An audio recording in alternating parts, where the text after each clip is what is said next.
Hello बच्चों, कैसा लगा आपको लास्ट जो हमने क्लास ली थी ट्रिग्नोमेट्री की फर्स्ट पार्ट वाली? वो आपको कितनी बात समझ आई?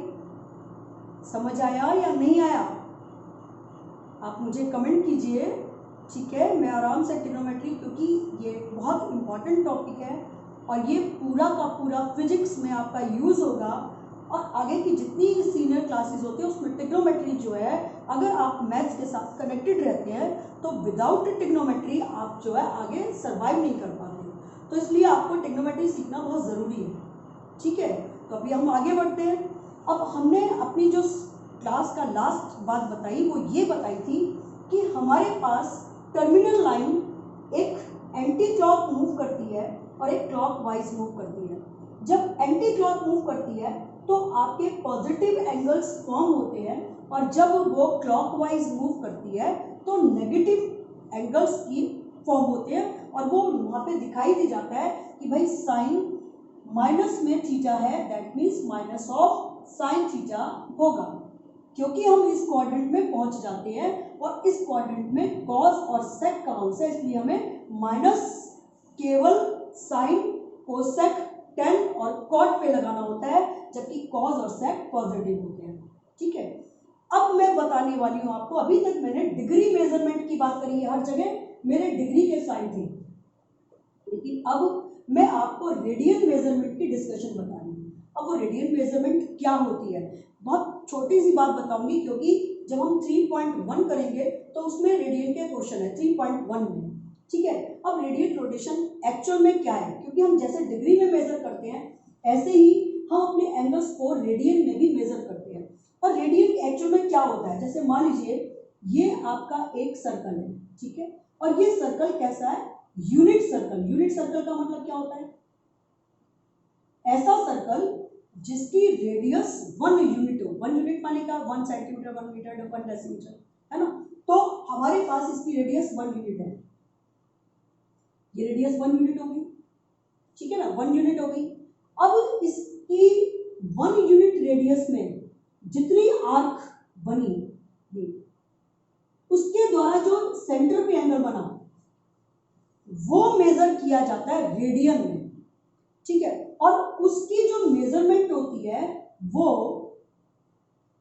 180 डिग्री जो है वो इक्वल्स टू में पाई रेडियन के इक्वल मानी जाती है, पाई रेडियन, यानी 180 डिग्री जो है वो पाई रेडियन के इक्वल माना जाता है, ठीक है? इसको अभी एक और बार, अभी जो 3.1 कराऊंगी तब एक बार और डिस्कस करूंगी, क्योंकि यहाँ पर रोटेशन आगे चल रहा है तो हम इसी से आगे कनेक्ट हो रहे हैं और फिर उसके बाद 3.1 में इसकी एक बार दोबारा से और अच्छे से डिस्कशन करेंगे। तो यानी हम ये समझ पाए कि 180 डिग्री जो है वो पाई रेडियन के इक्वल होता है, जिससे मैं किस तरह से और यूज कर सकती हूँ?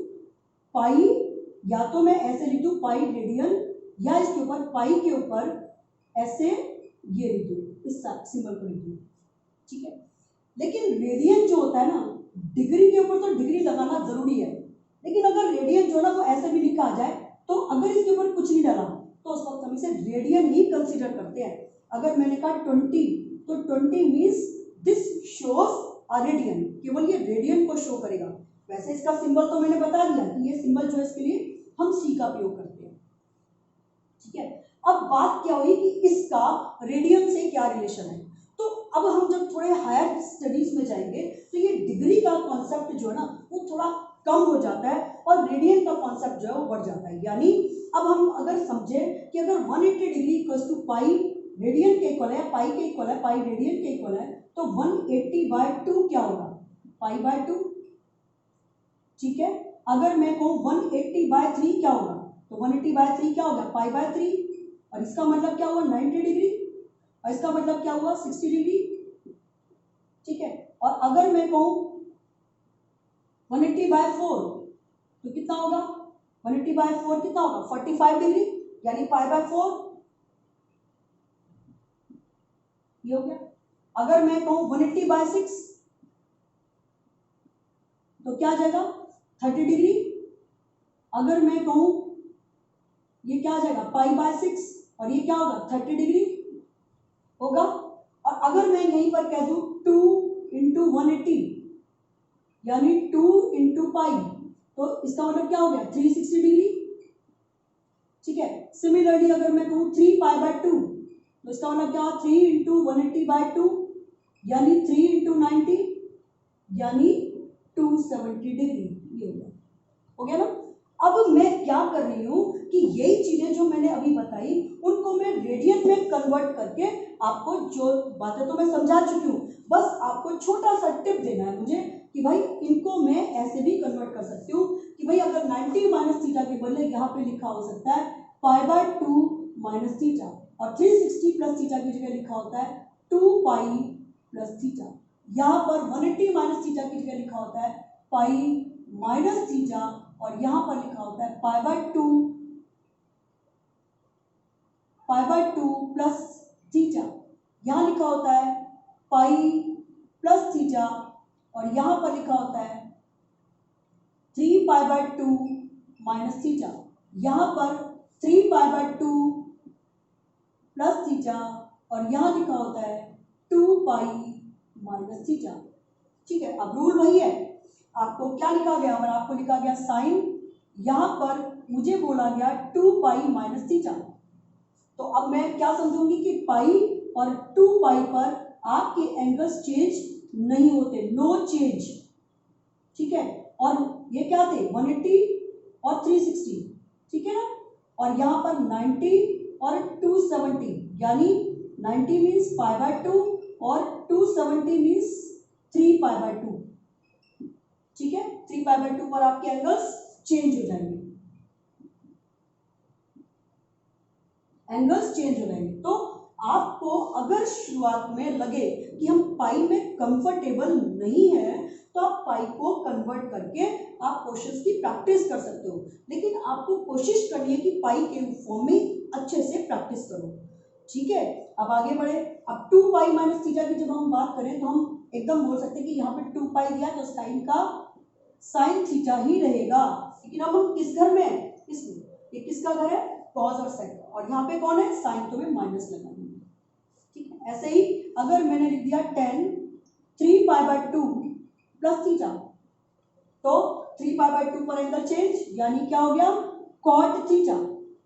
ठीक है, लेकिन किस क्वाड्रेंट में है, इसमें, और ये किसका हाउस है, देखो 3π/2 + थीटा इसमें, ये किसका हाउस है, कॉस और सेक, और ये कौन है 10, तो यहाँ पे माइनस कॉट थीटा हो गया।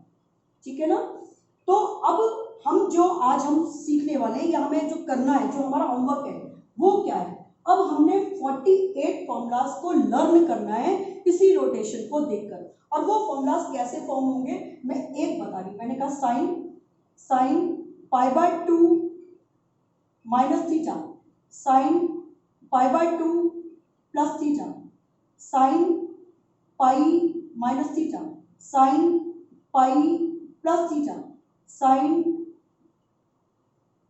3π/2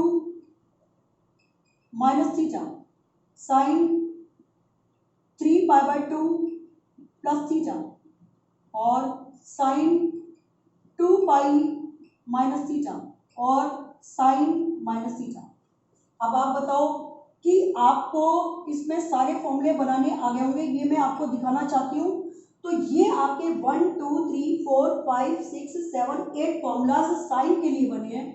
सिमिलरली साइन के बाद कॉस, सेक, टेन, कॉट, कोसेक, इन सब के आपको ये फॉर्मूलाज खुद बनाने हैं।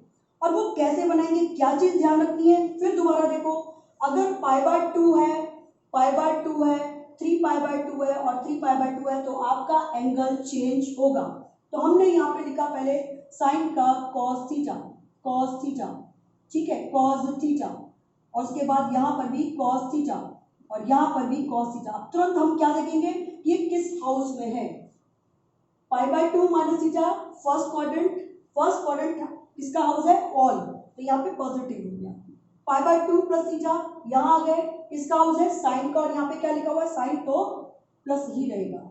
अब साइन 3π/2 - थीटा इस हाउस में है, ये किसका हाउस है, टेन और कॉट का, तो इसका मतलब यहाँ पे आपका माइनस आ गया। फिर सिमिलरली आप यहाँ पर आते हो तो साइन 3π/2 + थीटा इस हाउस में, लेकिन ये हाउस किसका है, कॉस और सेक का, और ये कौन है, साइन। केवल यहाँ देखना है यहाँ पे क्या आया, इससे मेरा कोई लिंक नहीं है, इसको देखकर मुझे पॉजिटिव और नेगेटिव साइन लगाने, तो क्या आ जाएगा यहाँ पे माइनस का cos थीटा। ठीक है, अब यहाँ पे आते हैं, पाई और 2 पाई पर आपके एंगल्स चेंज नहीं होते, तो इसका मतलब यहाँ पे आ गया साइन थीटा, अगेन यहाँ पर साइन थीटा, अगेन यहाँ पर साइन थीटा और अगेन यहाँ पर sine theta. Now we have to check the quadrants, किस क्वाड्रेंट में ये आपकी वैल्यू लाई करती है। अब आप जब बताया जा रहा है यहाँ पे पाई माइनस थीटा इस क्वाड्रेंट में, किसका हाउस है साइन का, तो साइन और साइन का हाउस है तो पॉजिटिव आ गया। अब ये किस हाउस में है पाई प्लस थीटा, थर्ड में, थर्ड किसका हाउस है टेन और कॉट का, तो यहाँ पर नेगेटिव साइन आ गया। सिमिलरली अब अगर हम 2 पाई माइनस थीटा की बात करें तो इस हाउस में ये किसका हाउस है कॉस और सेक का, और यहाँ कौन है साइन, तो माइनस आ गया। अब बात आई minus sine minus theta, sine minus theta किसको इंडिकेट कर रहा है, हमारी क्लॉकवाइज रोटेशन को, और क्लॉकवाइज रोटेशन में हम फर्स्टली यहाँ पे आ जाते हैं और यहाँ आ जाते हैं, तो ये कॉस और सेक का हाउस है, तो कॉस और सेक ही केवल पॉजिटिव होते हैं, बाकी सारे नेगेटिव, तो ये क्या हो जाएगा माइनस का साइन थीटा। ठीक है, सिमिलरली आपको ये फॉर्मूले कंप्लीट करने हैं, ऐसे ही साइन के लिए लिखा है मैंने, ऐसे ही cos pi by 2 minus theta पूरी लाइन इसके लिए कंप्लीट करोगे। Similarly sec pi by 2 minus theta के लिए, फिर नेक्स्ट लाइन में आपका क्या होगा, इसके बाद आ जाएगा साइन कॉस, तो इसके बाद आ जाएगा 10 पाई बाय 2 माइनस थीटा की पूरी लाइन, यानी 8 फॉर्मूला इसके लिए बनेंगे। फिर 10 के बाद cot pi by 2 minus theta, उसके बाद क्या रह गया कोसेक, और cosec pi by 2 minus theta. ये तो आप ये फॉर्मूले अपने आप बनाने की कोशिश कीजिए, डेफिनेटली आप बस इस लॉजिक को फॉलो करेंगे तो ये आपके फॉर्मूले फॉर्म हो जाएंगे। ठीक है, तो ये आपकी ट्रिग्नोमेट्री की इंट्रोडक्शन का सेकेंड पार्ट हुआ, और ये अभी कंप्लीट नहीं है, अभी इसमें बहुत सारे और फॉर्मूलाज है। ये 48 फॉर्मूलाज को मैंने फॉर्म करना सिखाया है, ये ट्रिग्नोमेट्री का बेस है।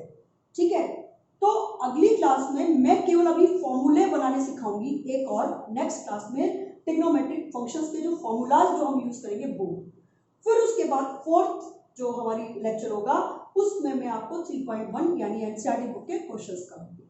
ठीक है बेटे, अगर आपको कोई बात समझ नहीं आई है प्लीज कमेंट सेक्शन में कमेंट कीजिए। ठीक है, अपनी वीडियो को लाइक कीजिए और शेयर कीजिए, और अगर आपको अच्छा लग रहा है तो सब्सक्राइब भी जरूर कीजिए। ठीक है, अपना बेस्ट कीजिए, दूसरों की मदद कीजिए। ठीक है, और इस लॉकडाउन पीरियड को पूरी तरह से यूटिलाइज कीजिए। ठीक है बच्चों, all the best, do your best.